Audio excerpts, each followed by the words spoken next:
मेहमान, हे भगवान, सासू माँ फोन पर है। अरे सोनिया बेटा, वो तेरे बुआ सास का बेटा है ना मिक्की, वो और उसकी बीवी नेहा तुम लोगों के घर रहेंगे कुछ दिनों के लिए। अच्छा ठीक है माँ जी। अरे ज्यादा परेशान मत होना, तुम दोनों तो नौकरी करते हो, देख लेना वैसे। सोनिया सास का फोन तो रख देती है, लेकिन उसे समझ में नहीं आता कि वो क्या करे। वो अपने पति राहुल को फोन करती है। अरे राहुल सुनो ना, मिक्की आ रहा है नेहा के साथ हम लोगों के घर। ओह अरे क्या बात है, तो आज रात हम भाई मिलकर पार्टी करेंगे। अच्छा तुम एक काम करना, अच्छा खाने को बना देना। ओके। सोनिया को अभी ये अंदाजा नहीं था कि उन लोगों के घर जो आ रहा है वो कैसे उन लोगों की जिंदगी में भूचाल ले आएगा। अभी सोनिया ने फोन रखा ही था कि डोरबेल बजती है। सोनिया दरवाजा खोलती है कि सामने खड़े होते हैं नेहा और मिक्की। अरे भाभी भाभी, आप तो हो बिल्कुल मेरी माँ जैसी। नमस्ते भाभी, कैसी हैं?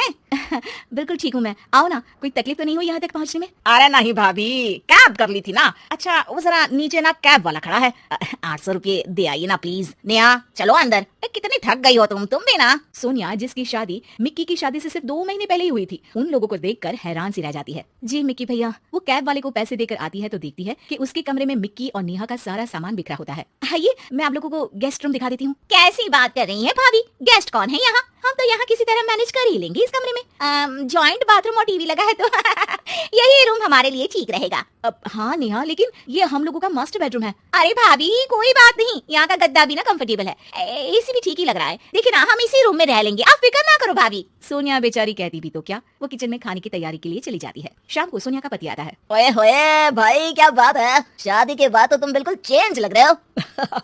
मिक्की क्या बात है भाई, तेरे तो मजे है, कब तक है तू हमारे साथ? बस देख, सेटल होने आया हूँ। तू तो जानता है छोटे शहर में कितनी कमाई होती है। हाँ हाँ, यहाँ रह आराम से काम ढूंढ। मैं तो कहता हूँ नेहा भी पढ़ी लिखी है, वो भी कुछ अच्छा कर सकती है। अब देखो सोनिया भी तो नौकरी करती है भाई, महानगर में तो गाड़ी तभी चलती है। मिक्की को भाई की बात जम जाती है। अगली सुबह। अरे ये मिक्की और नेहा कहाँ गए? कार लेकर गए हैं तुम्हारी, बोल रहे थे शाम तक लौटेंगे। हे भगवान, ये क्या मजाक है यार, कल बता देना चाहिए था उसको कि कार ले जानी है। मैं ऑफिस समय से पहले निकलता, अब ऑफिस कैसे जाऊंगा? मैं नहीं जानती, दिन का खाना ना बाहर खा लेना। मैंने ऑफिस में आज की लीव डाल दी है, सुबह से उन लोगों के लिए नाश्ता और खाना बना रही थी, अब हिम्मत नहीं कर रही है। शाम को दोनों घर आते हैं। सोनिया और उसके पति के कमरे में जाकर जोर जोर से टीवी लगा लेते हैं। वो आज ना एक सीरियल बहुत अच्छा आने वाला है, मैं कब से उसका इंतजार कर रही हूँ। अरे नहीं नहीं भाभी, आज नहीं, आज तो कौन गाएगा गाना का फाइनल है, आज तो मैं ही टीवी देखूंगी। सोनिया गेस्ट रूम में आ जाती है। हे भगवान, कब तक ये दिन देखना है, अपने ही घर में बेगाने जैसे रह रहे हैं। सोनिया पति को फोन करती है। क्या है जी, कब जाएंगे ये लोग? अरे क्यों, क्या हो गया? अरे यार ना कमरा अपना ना कार, मैं तो तंग आ गई हूँ इन लोगों से।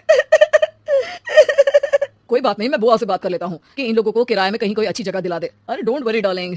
रहने दो, अच्छा नहीं लगेगा, कुछ दिन बाद बात कर लेना। सोनिया पति से बात करके सो जाती है, लेकिन शाम को जब वो किचन में जाती है तो किचन की हालत देखकर दंग रह जाती है। इतनी गंदी फैली रसोई किसने की? मेरे तो बस का ही नहीं इसे साफ करना। लेकिन यहाँ आया कौन था?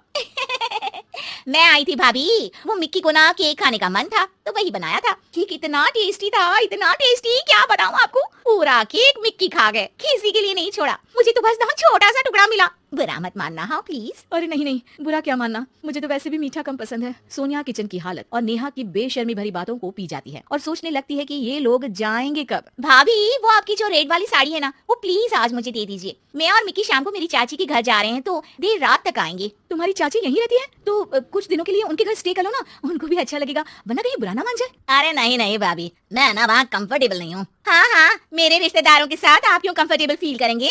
ऐसी बात नहीं है नेहा, हम भाई एक दूसरे को बचपन से जानते हैं, हम एक दूसरे को समझते हैं। अरे तुम्हारी चाची के लिए जो कुछ तुम बताती हो उसे सुनने के बाद मैं कैसे उनके घर रुक सकता हूँ?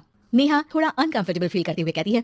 हाँ लेकिन सामने तो अच्छे हैं ना, हमें क्या करना भाभी कि वो पीछे क्या बोलते हैं। हाँ लेकिन मुझे फर्क पड़ता है, मैं भैया और भाभी के पास इसलिए हूँ क्योंकि मैं जानता हूँ कि भैया और भाभी मेरे पीछे मेरी बुराई कभी नहीं करेंगे।